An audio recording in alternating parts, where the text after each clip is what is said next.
Bonjour tout le monde, bienvenue dans la Minute PN. Aujourd'hui, nous allons discuter d'une problématique qui est de communiquer avec un ou une PN.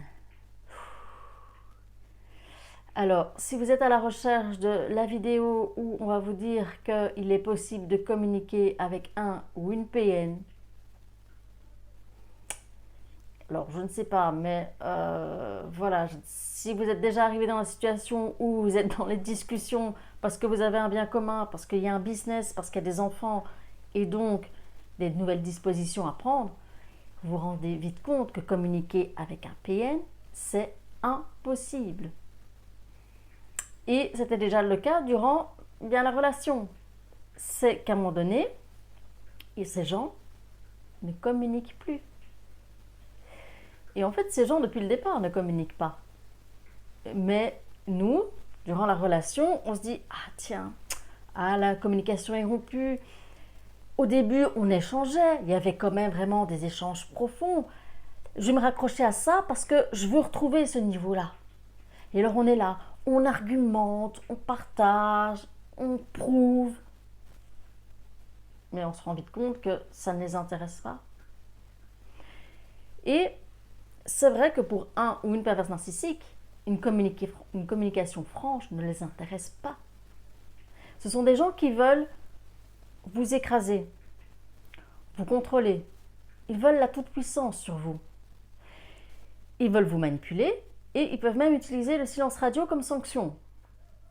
Ce ne sont pas des gens qui vont vous traiter d'un égal à égal. Surtout si vous êtes maintenant en discussion post-rupture ou pour le ou la PN, ça devient évident que vous ne changerez pas d'avis, que vous ne reviendrez pas. Ce qui veut dire pour lui ou pour elle, vous faire payer. C'est-à-dire jouer avec vos pieds, faire traîner les discussions. Tout est son contraire. Et vous avez peut-être connu ça, c'est que la veille de signer le dernier papier, vous n'êtes pas sûr qu'il ou elle sera là. Parce qu'il nous joue tellement avec nos émotions que, voilà, on sait, même ça, on n'est pas sûr. Petit rappel aussi, ne vous attendez pas à ce que le ou la PN soit honnête dans ses échanges. Il ou elle ne l'était déjà pas durant sa relation avec vous, donc ça ne changera pas à la rupture. Donc, qu'est-ce qu'on peut dire sur la communication des PN? On peut remarquer que généralement les PN manient bien le verbe. Alors, ce sont des gens qui peuvent partir dans des grandes tirades, dans des plaidoiries carrément, hein, mettre en avant vos incohérences.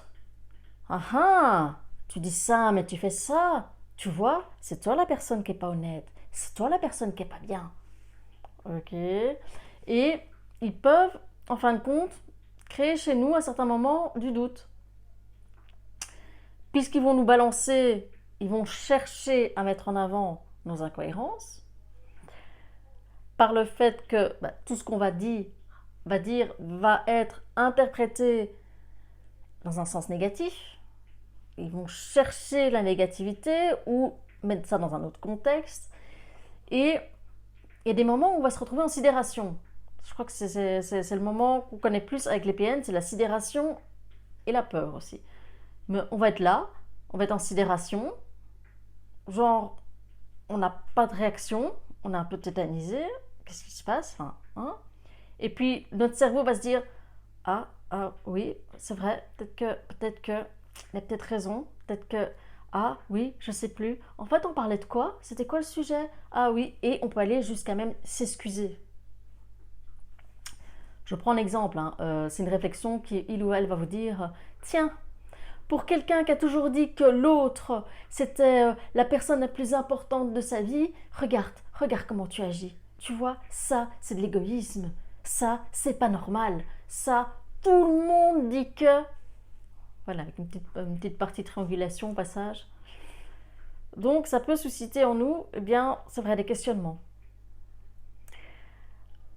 Les PN aussi sont très forts pour jouer avec les mots. C'est-à-dire qu'ils vont souvent jouer avec le double sens, avoir une communication parfois qui n'est pas très claire. juste pour nous laisser toute seule ou tout seul avec notre propre petit cerveau qui va se mettre en route. Le petit cerveau généralement de HP qui, ça y est, va tourner. Est-ce qu'il a dit ça? Peut-être qu'il veut dire ça, peut-être qu'il va faire ça, peut-être que... Ah ouais, non, je sais plus. Quoi hein. Enfin voilà, vous savez, quand le cerveau se met... Mais voilà, eux, ils auront juste balancé ça, ils auront semé le doute, et ils vont nous laisser faire le reste. Nous torturer tout seuls. Alors, vous allez voir aussi qu'il n'y a pas de communication. Parce que pour un PN, ce qui compte, c'est avoir le dernier mot. Coûte que coûte. C'est, même si c'est mentir, même si c'est user du chantage affectif, de la peur, du chantage financier, ce qui compte, c'est qu'ils aient le dernier mot. Donc, c'est pas une communication où on travaille à essayer de trouver une solution. Non. En fin de compte, ils ont raison, leurs arguments est valable et vous avez tort. Point. Vous avez tort et vous vous contentez de faire ce que le ou la PN veut. C'est tout. Bon, alors moi j'appelle pas ça une communication. Alors, vous allez remarquer que les PN aussi utilisent la double contrainte. C'est aussi le message paradoxal. Ok, donc en fin de compte, c'est des petites phrases comme ça. Oh, j'aimerais que tu fasses ça, mais j'aimerais que tu le fasses sans que j'ai à te le dire. Donc en gros, vous le faites pas, ça va pas. Vous le faites, ça n'ira pas non plus. Vous allez voir aussi que les PN, ils adorent rebondir sur nos mots. Et c'est en fin de compte l'expression tout ce que vous direz sera retourné contre vous. Vous allez vous retrouver un peu comme une boule de flipper dans une conversation avec un PN. C'est ch'toum, ch'toum, ch'toum, ch'toum, ch'toum. Vous êtes baladé dans tous les coins. Ch'toum, ch'toum, ch'toum. Ah, là, il appuie un peu plus sur un sujet.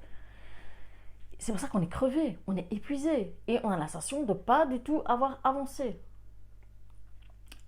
Alors, ce que les PN aussi font quand on est en discussion comme ça, c'est qu'à un moment donné, il ou elle sort son GSM.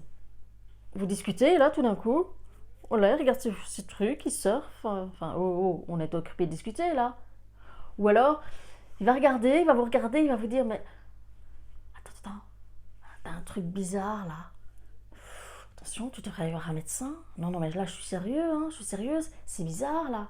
Ou, t'as remarqué qu'il y avait une fissure sur le toit, là, au niveau du plafond? T'as remarqué? C'est bizarre, Et qu'est-ce qui se passe là? C'est que on se déconnecte. Quoi? Avec quoi il vient? Quoi? C'est de nouveau pour nous manipuler. C'est de se dire, voilà. Et ça demande quand même un effort de se dire, non, mais on revient à l'essentiel, là. On revient à la conversation. Je m'en fous de la toile d'araignée, là. Je m'en fous.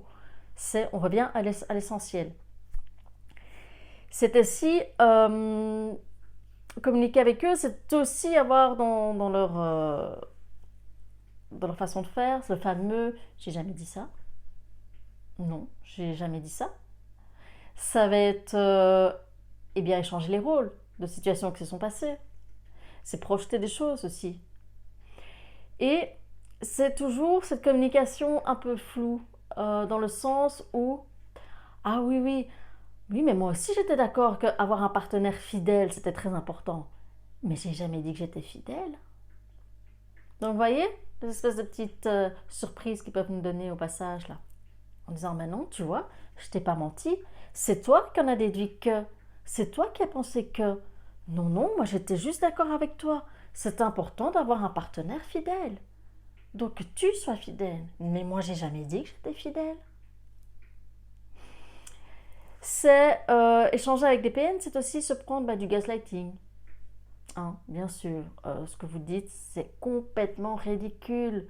Vous sortez quoi? Un article de loi? Mais n'importe quoi, mais ça n'existe même pas. Vous vous faites manipuler.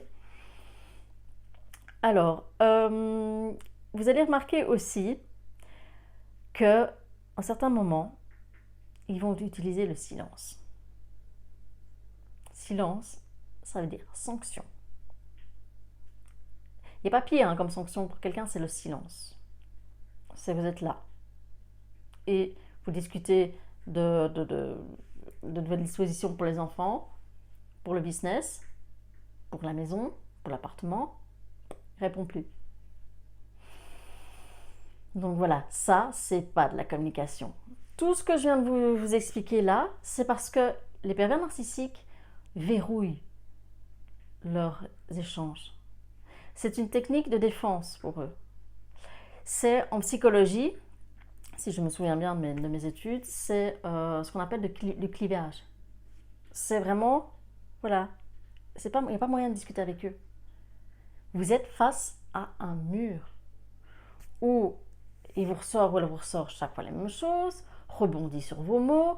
Finalement, ben voilà, tout est de votre faute, vous êtes la pire des personnes, mais vous êtes toujours là sans vraiment avoir un accord.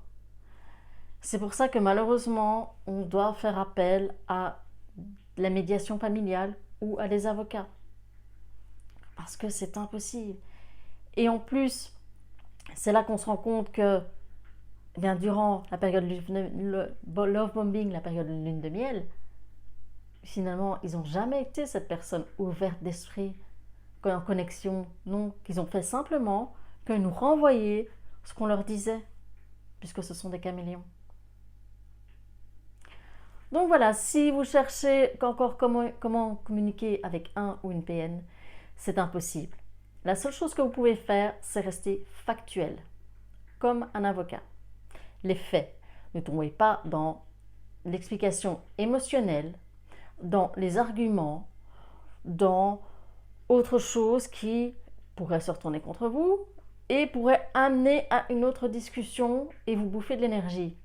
C'est donc des faits, comme les avocats. Voilà la situation, voilà ce qui s'est passé, voilà ce que je veux, point. Que proposes-tu? Es-tu d'accord? Es-tu pas d'accord? Que proposes-tu? Le reste, on s'en fout. On s'en fout. Et ça, il faudra dire aux PN aussi. Le reste, je m'en fous. J'attends une réponse. Si c'est par SMS, parce que, évidemment, l'avantage, c'est d'avoir tout ça par SMS pour avoir des preuves que il ou elle fait traîner les choses, use de différentes techniques de manipulation. Donc, c'est important, par SMS, de rester bien focus sur la réponse et de le dire, faire un copier-coller. J'attends ta réponse, j'attends ta réponse, j'attends ta réponse. Ça va l'enrager que vous ne rebondissiez pas sur cette technique, hein. Mais c'est vraiment de dire une réponse s'il te plaît, une réponse. Voilà, moi par exemple, mon ex, ça l'enrageait. Il essayait, hein, il essayait de faire, mais non. Je faisais ce que mon avocate avait dit, copier-coller, une réponse. Donc voilà, j'espère que ce que je vous ai échangé vous sera utile et voilà, que vous allez pouvoir essayer d'appliquer au mieux le principe de rester factuel quand vous devez avoir un accord, parce que communiquer, échanger avec des pervers narcissiques, c'est tout ce qu'ils ne veulent pas. Ce sont des gens qui ne veulent pas de communication franche. Ils veulent juste le pouvoir sur vous, vous détruire, vous faire payer que vous êtes parti. Donc voilà, courage à vous. À bientôt.